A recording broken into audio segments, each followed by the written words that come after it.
قال ميهجا قال برومت دايك عزيز إيروش دلما بكده بألمه بإيشه إيروش سيكلل के कुर्दिस्ताने سيكلل के आजादिये अमदशीनन नावा कारवाने शहीदा ले अमजानन अबकत अबखुन अबबदल تجاريشي قال كرد شبير ناكن إيرو لقادة عامده لقادية بسد حزاران قال كرد شهيد آزادية شهيد كردستان روي دكن دبيشن غربه حوالا ساكنة حوالا ليلى حوالا فيدان دبيشن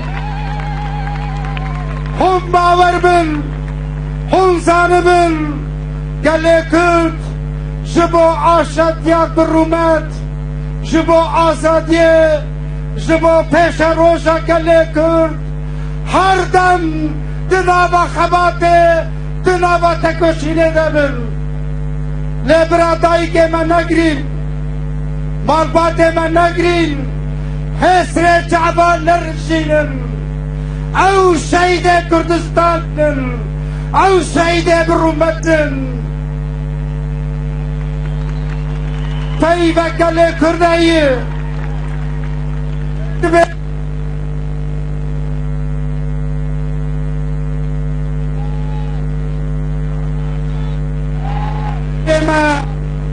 كلمة طيبة كوتنم تبشي كاتمري جندميني لمر خاص تمرن ناف دمينن ناف هسته شهيدا كردستان ده هردم اوه بپیرانین و ریابان شهیدا گل کرد هردم دوه ریاده اوه بمشن انبیا بارزانه بن جبر بی آوایی امیرو کیف حشبتی بسد حزاران گل کرد شهید خود پیشواتی دکن شهید خور دکن ام جبر بی آوایی گلکی کیف حشن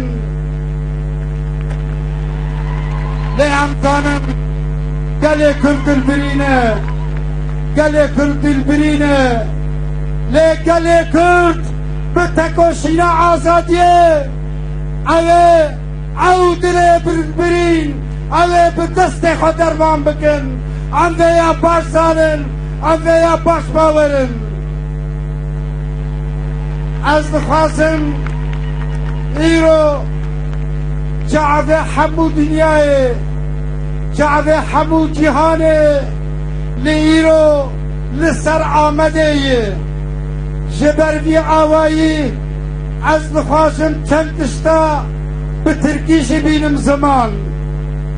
Evet, biliyoruz özgürlük mücadelesinin bedelleri çok büyük ağır oldu.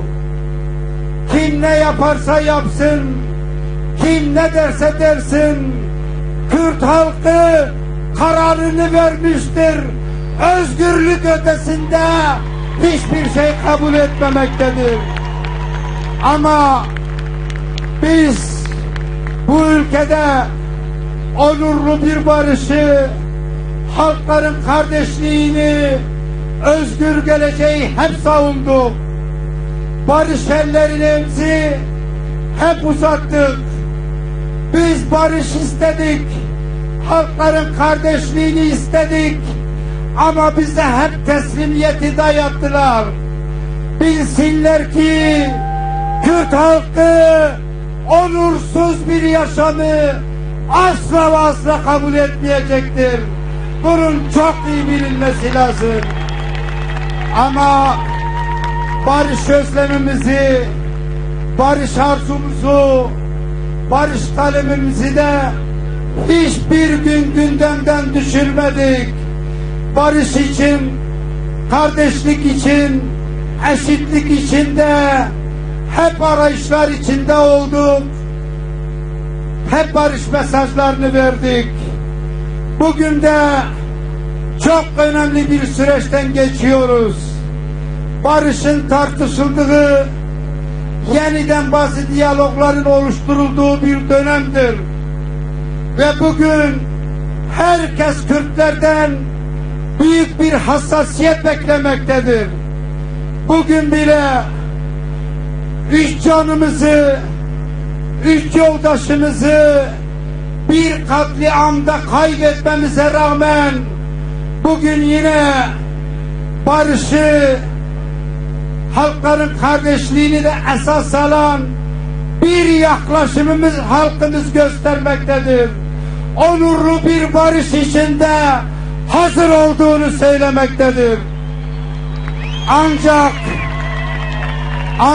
ve ancak barış karşılıklı saygıyla oluşur.